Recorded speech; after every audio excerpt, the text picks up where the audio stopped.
नमस्कार विद्यार्थी मित्रांनो, आज आपण MA second year semester 4 classical sociological tradition समाजशास्त्रीय विचार परंपरा या पेपरमधील दुसऱ्या प्रकरणाला सुरुवात करणार आहोत. सोशोलॉजी 503 हा पेपर आहे.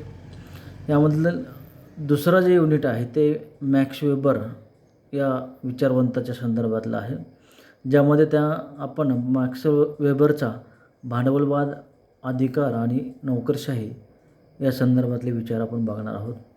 या पेपरमधील या प्रकरणातील जे पहिलं जे बीट आहे, भांडवलशाहीवरील दृष्टिकोन, प्रोटेस्टंट नैतिकता आणि भांडवलशाहीचा विकास कसा झाला या संदर्भात आपण बघणार आहोत. विद्यार्थी मित्रांनो, धर्म हा एखाद्या व्यवस्थेच्या, विशेषतः भांडवलशाहीच्या विकासामध्ये कसा महत्त्वाचा ठरला हे आपण बघणार आहोत. म्हणजे ख्रिश्चन धर्मामध्ये 2 पंथ आहेत आणि ख्रिश्चन धर्म विशेषतः युरोपमध्ये पसरलेला आहे आणि त्यानंतर जगभरामध्ये तिथून त्याचा धर्माचा प्रसार आणि प्रचार झालेला आपल्याला पाहावयास मिळतो. ख्रिश्चन धर्मामध्ये 2 पंथ आहेत. एक आहे प्रोटेस्टंट आणि दुसरा आहे कॅथलिक. या धर्मामधील प्रोटेस्टंट जे पंथी लोक आहेत ते विशेषतः विज्ञानवादी, पुढारलेले, काम हेच आपला धर्म आहे, काम हेच सर्वस्व आहे असं मानणारे पुरोगामी विचाराचे आहेत.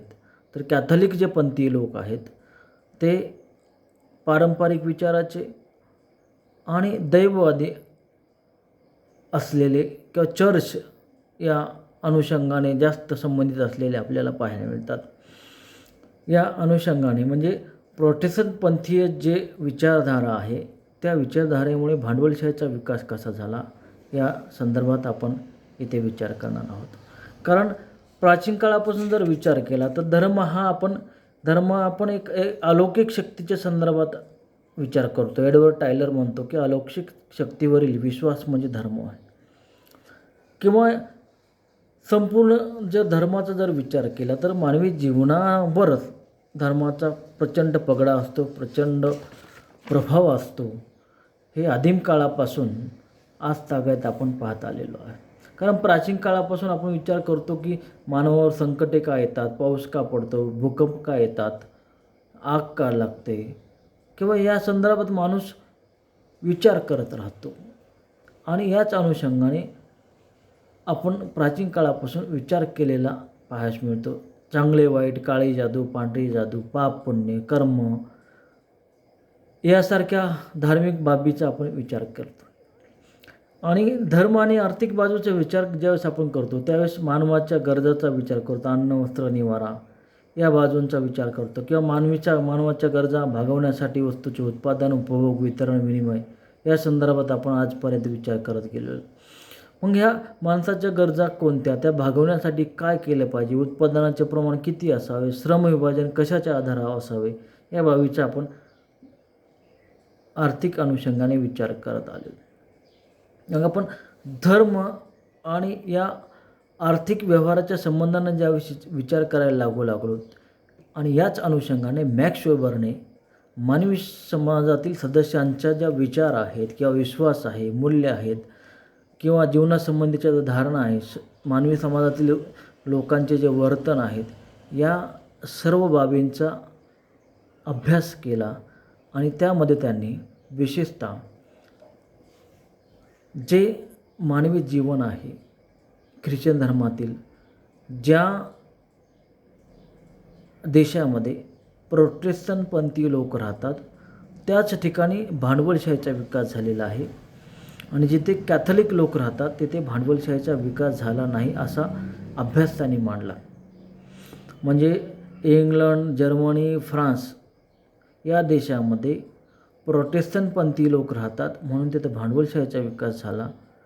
तर इटाली असेल किंवा नेदरलँड असेल किंवा इतर युरोपातील जे देश आहेत त्या ठिकाणी कॅथलिक पंथाची लोक जास्त राहतात, तिथं भांडवलशाहीचा विकास झाला नाही असं असे विचार मॅक्स वेबरने मांडले. आणि प्रोटेस्टंट जे विचार आहेत तेच विचार कसे भांडवलशाहीच्या विकासास कारणीभूत आहेत ते त्यांनी मांडलं. हे आपण समजून घेत असताना हा सिद्धांत किंवा भांडवलशाहीचा विकास जर खऱ्या अर्थाने कसा झाला हे जर बघायचं असेल तर प्रोटेस्टंट जे पंथ आहे ख्रिश्चन धर्मातला त्यांचे विचार काय आहे ते आपल्याला समजून घेणं गरजेचं आहे. या अनुषंगाने प्रोटेस्टंट नीती काय आहे, कारण मानवी आर्थिक वर्तनाला ज्यावेळेस या पंथाशी जोडलं गेलं त्यावेळेस व्यक्ती श्रम करते, त्याचा मोबदला मिळावा म्हणून पैसा मिळाला म्हणून काम करते, या पैशातून कुटुंबातील सदस्याच्या गरजा भागल्या पाहिजे, अन्न वस्त्र निवारा म्हणून त्यामुळे तो आपलं जीवन कसं सुखकर होईल याचा विचार त्यांनी केला. आणि यातूनच त्याचा दर्जा आणि प्रतिष्ठा याचे गमक आहे असं माणसाला वाटू लागलं. वेबरनं काय याचा अभ्यास करत असताना विचार केला की भांडवलदार हा संपत्तीची प्राप्ती फक्त सुखासाठी करत नाही किंवा फक्त आपल्याला खूप ऐषआरामीचं जीवन जगायचं यासाठी करत नाही, तर त्याला उत्पादित झालेली जी संपत्ती आहे किंवा फायद्यातून मिळालेली जी संपत्ती आहे त्या संपत्तीतून अजून जास्तीची खूप अशी संपत्ती त्याला मिळवायची आहे असं त्याला वाटतं. म्हणून भांडवलातून भांडवल कसे वाढेल यासाठी तो भांडवल जमा करतो, नफा मिळवतो असं त्याला म्हणायचं. याच आर्थिक प्रणालीतून उत्पादनाच्या तर्कसंगत संघटनातून अमर्यादित लाभ मिळवण्याचा प्रयत्न करत असतो. आधुनिक भांडवलशाहीचा विकास औद्योगिक क्रांतीनंतर इंग्लंड, जर्मनीसारख्या पाश्चिमात्य देशामध्ये झाला. या देशामध्ये कारखाना प्रणालीचा विकास झाला. उत्पादनाचे नवीन तंत्र, अवजारे आणि ऊर्जा यासारख्या बाबींचा विकास झाला. त्यामुळे वस्तूंचे उत्पादन वाढले आणि वस्तूंचे किमती कमी झाले, मूल्य कमी झाले आणि अनेक वस्तू बाजारपेठेमध्ये विकण्यासाठी येऊ लागल्या. कारखानदार वर्गाचा एक मालक वर्ग, कारखानदार वर्ग निर्माण झाला. यातून नफा कमवणे हे ध्येय निर्माण झाले. त्यासाठी कठोर मेहनत आणि व्यावसायिक पद्धती वाढली आणि याच गोष्टीमुळे भांडवलशाहीचा विकास झाला असं मॅक्स वेबर याचं म्हणणं आहे. म्हणून आधुनिक भांडवलशाहीमध्ये हे चित्र होतं, पण पारंपरिक बाबीमध्येही नव्हतं. कमीत कमी श्रम करायचं, आपल्या गरजेपुरतं जगायचं, गरजेपुरतं कमवायचं असं पारंपरिक भांडवलशाहीमध्ये किंवा पारंपरिक जीवनपद्धतीमध्ये असं तत्त्व होतं. पण आधुनिकतेमध्ये काय सांगितलं, कारखानदार हा श्रमिकांना साध्याचं साधन मानतो. श्रमिकांच्या माध्यमातून तो आपलं साध्य साधतो असं या संदर्भात विचार केलेला आहे. आणि भांडवलशाहीमध्ये धनवृद्धी याला महत्त्व दिलेले, कामाला महत्त्व दिले, कठोर परिश्रमाला महत्त्व दिले, धनाच्या संचयाला महत्त्व दिले. यामध्ये व्यक्तिवाद, नवे नवे प्रयोग, परिश्रम, संपत्ती, वाढत्या मोठ्या मोठ्या इच्छा या बाबीला विशेष महत्त्व दिलेले आहे. म्हणून या परंपरागतपेक्षा भांडवलशाहीपेक्षा आधुनिक भांडवलशाही या प्रोटेस्टंट विचारसरणीमुळे विकसित झाली असं या ठिकाणी नमूद केलेलं आहे. आणि प्रोटेस्टंट नीतितत्वाची अशी कोणत्या बाबी आहेत ज्या 16व्या शतकामध्ये मार्टिन ल्यूथर आणि जॉन कॅल्व्हिन यांनी या विचारसरणीला प्राधान्य देऊन त्यांनी कॅथलिक आणि प्रोटेस्टंट या दोन पंथाचा विचार या ठिकाणी मांडलेला आहे. कारण त्या काळी असं म्हटलं जायचं की कॅथलिक जे धर्म उपदेशक आहेत ते राजाप्रमाणे सुखविलासी जीवन जगतात.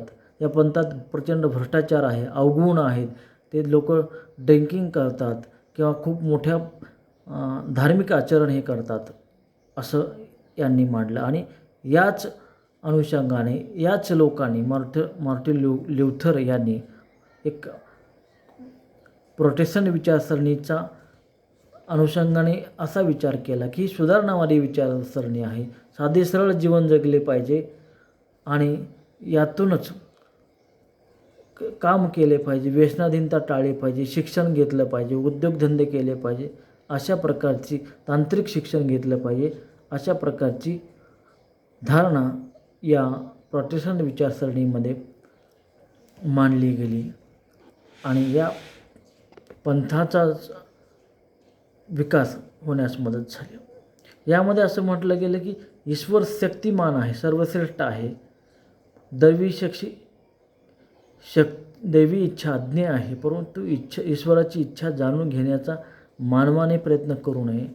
त्याचबरोबर असंही मानलं गेलं की स्वर्गात जाण्यासाठी जे पृथ्वी तलाव जे समृद्ध बनवले आहे, पृथ्वी हेच समृद्धीचं कारण आहे, त्यासाठी स्वर्गात जाण्याची गरज नाही. अशा साध्या सरळ जीवनपद्धतीचा अवलंब केला गेला.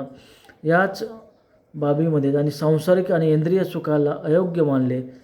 चांगले कपडे, लत्ते, नृत्य, संगीत, नाटक यासारख्या बाबीला त्यांनी रक्षकाची देणगी दिली. कारण ईश्वर या आराधनेपासून व्यक्तीला परावर्त करतो. याशिवाय व्यक्तीने व्यवहारातील सचोटी, कठोर परिश्रम केले पाहिजे, बचत केली पाहिजे, कर्जावर व्याज घेणे टाळले पाहिजे, मद्यपान थांबवलं पाहिजे, वर्ज्य केलं पाहिजे, साक्षरता आणि शिक्षणाचा प्रसार केला पाहिजे, सुट्ट्या नाकारल्या पाहिजेत, कायम काम केलं पाहिजे. अशा विचाराची